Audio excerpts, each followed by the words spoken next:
We saw Manchester City come out in Pep Guardiola's new 3-2-4-1 formation, with Silva and Rodri as the double pivots, creating kind of a box midfield with Gundogan and De Bruyne, and having Cancelo and Foden as the quote-unquote wingbacks. I say this because Cancelo played much deeper than Foden, and Foden played much more like a traditional winger. Looking at Liverpool, they lined up in their 4-2-3-1, which they've had a lot of success with so far this season. We don't typically see this box midfield from Manchester City, but in this 3-2-4-1 formation, we saw Silva and Rodri, the two pivots, creating kind of a box midfield with De Bruyne and Gundogan playing as the higher midfielders in the half spaces. We saw this have some good success as it made it easier to build out from the back for Manchester City.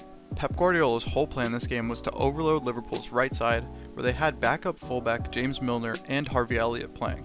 Pep wanted to overload this side of the field and try to create chances by taking advantage of these weaker players on Liverpool's right side. This is why we saw the double pivot of Bernardo Silva and Rodri, creating that box midfield with Gundogan and De Bruyne, because it made it much easier for Rodri and Bernardo Silva to move over to the left side and create that overload and make it extremely hard for Liverpool to play down the right side of the field. So Pep's whole idea was to overload Liverpool's right side and create advantages against Milner and Joe Gomez, who isn't a usual starter for Liverpool. And this worked at times throughout the match because it did create overload situations on Liverpool's right side, but City weren't able to capitalize. Another interesting tactic we saw from Pep was having De Bruyne and Gundogan push forward in front of Haaland when Manchester City were pressing. This allowed Haaland to drop in and man-mark Fabinho when Liverpool was in possession, and by doing this, it would create an equal press for Manchester City against Liverpool's build-up.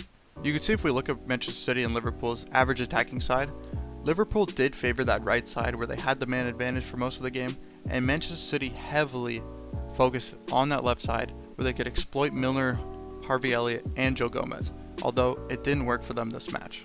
Despite Cancelo looking like playing as an outside midfielder, he played more like a traditional fullback, while Foden played more like a traditional winger higher up the field. This left the right side of Manchester City's formation extremely exposed, with not really a right midfielder or right winger. This forced Kevin De Bruyne to take up a ton of space, and it often left him outnumbered on Manchester City's right side, and this caused a lot of issues for City throughout the game.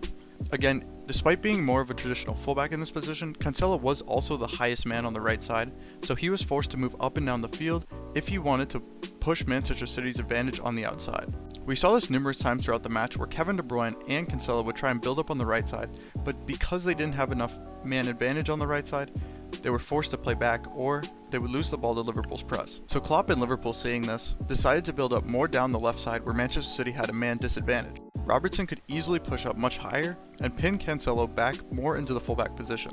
It was because of this man advantage that Liverpool could easily build up down Manchester City's right side, and we saw them building up through the side for most of the game, and this is where they found the most success. Manchester City struggled to press from this side of the field, as most of their resources were down the left side of the field trying to create the overloads against James Milner, and Cancelo didn't have enough time to make up the ground between moving between a fullback and moving between a right winger, so Liverpool were easily able to progress up the field down their left side. It also helped because Liverpool were defending in their 4-2-3-1 formation, so it made it much easier for the two double pivots of Thiago and Fabinho to build up and move the ball around and ping passes to the left or right to take advantage of where Manchester City were moving.